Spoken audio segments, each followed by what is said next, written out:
It's red.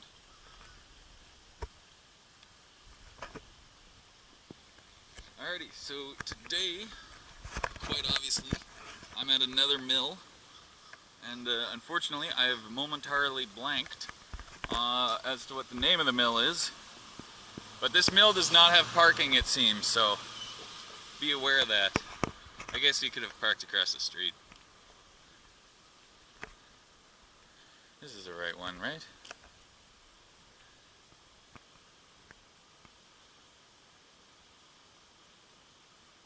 This might not be the right mill.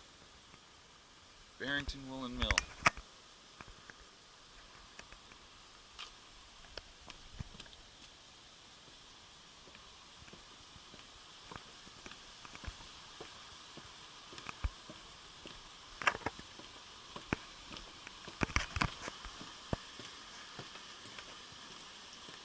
Well, that's wool, and it's definitely a mill, so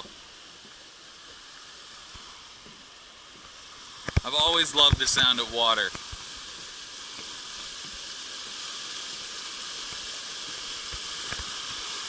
Oh, that's cool.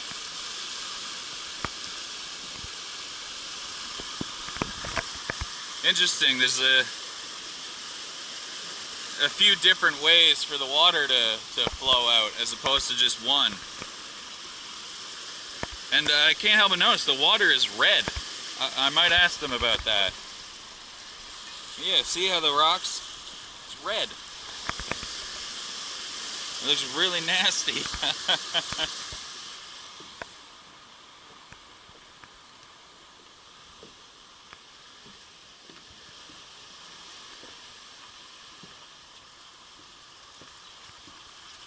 Alright, here's the exterior of the mill.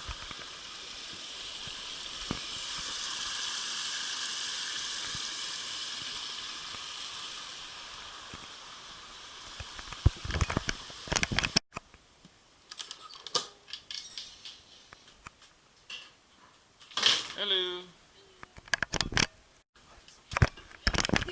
Okay, so an absolutely adorable little story here.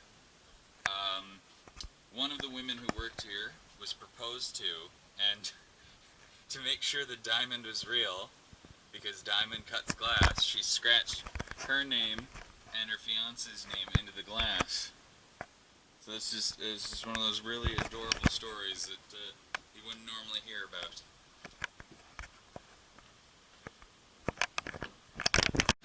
Alright, so here's a model, make it a little easier to do an external shot. Okay, so it's the Barrington Wool Mill.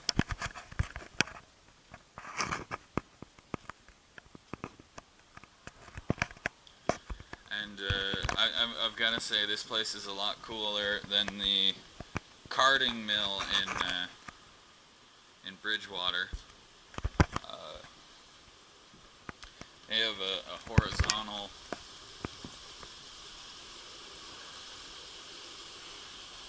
something rather. But no, it's this I found particularly cool. So to open the sluice, you would pull this back, and then you'd stick a knob in to hold the bar back, to hold the sluice open. It's just ancient problems, ancient solutions.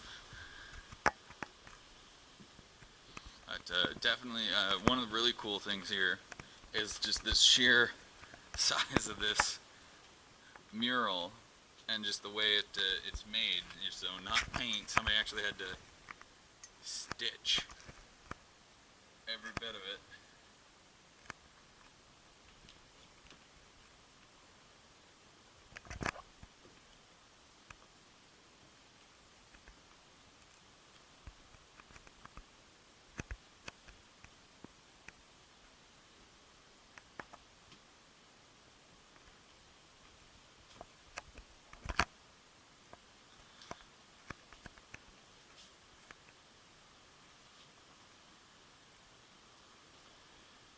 Here's something that's really cool, a 15-ton press. Because, I mean, I've seen modern day presses with the hydraulics and everything, but not something where they would have had to spin it and spin it and spin it to bring it down.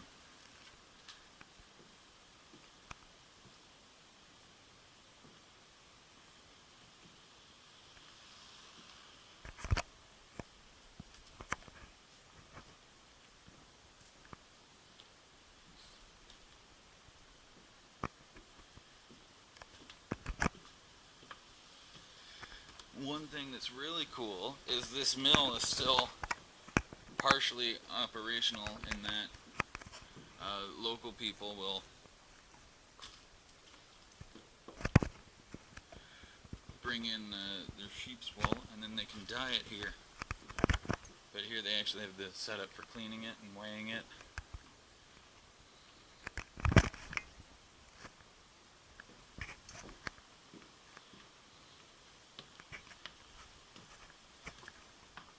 And what I really like is they actually had rules pinned, so they got to work at 7.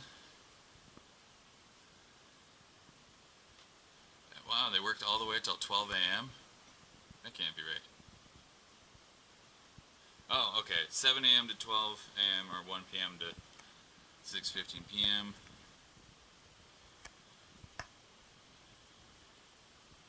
Wow, 1/8 of salary lost for 15 minutes late. No talking, scuffling, or boisterous conduct.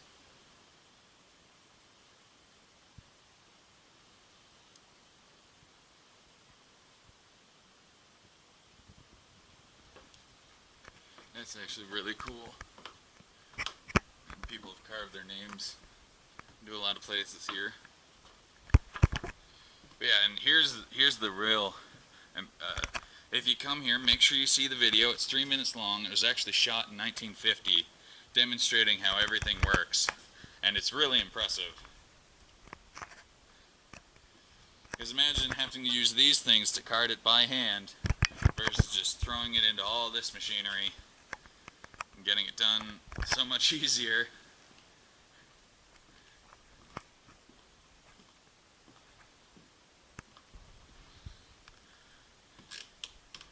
And they weren't sure about this, but I can't help but notice that this is a belt-powered oscillating fan. And so, like that's the technology you don't think of them having back then.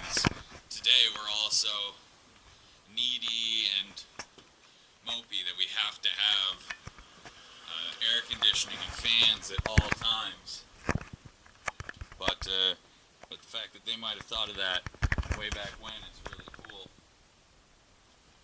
Whew. I'd get back there, but I've had a few too many cheeseburgers and pizzas in my life. But definitely, no. And like every other site, the staff have been friendly, and no, it's just it's a really great way to spend an afternoon. Just going to these sites. Hey, look, a bird. Pardon me. But yeah, so this has been the Barrington Wool Mill, and if you're here, literally just down the road, there's another site, and then there's a couple other museums, I believe, in this area too. And you're only like 15-20 minutes away from Shelburne, where there's like a dozen, so not a bad place to check out.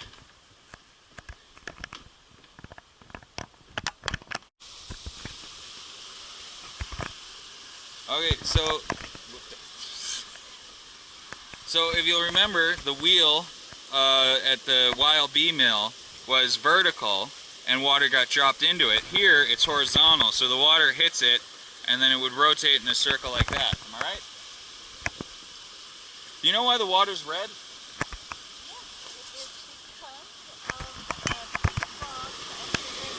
Okay. Peat bogs. Yeah. So for those of you wondering, and I mentioned it before, the reason the water appears red is peat bogs upriver. Yeah, I thought that was kind of cool.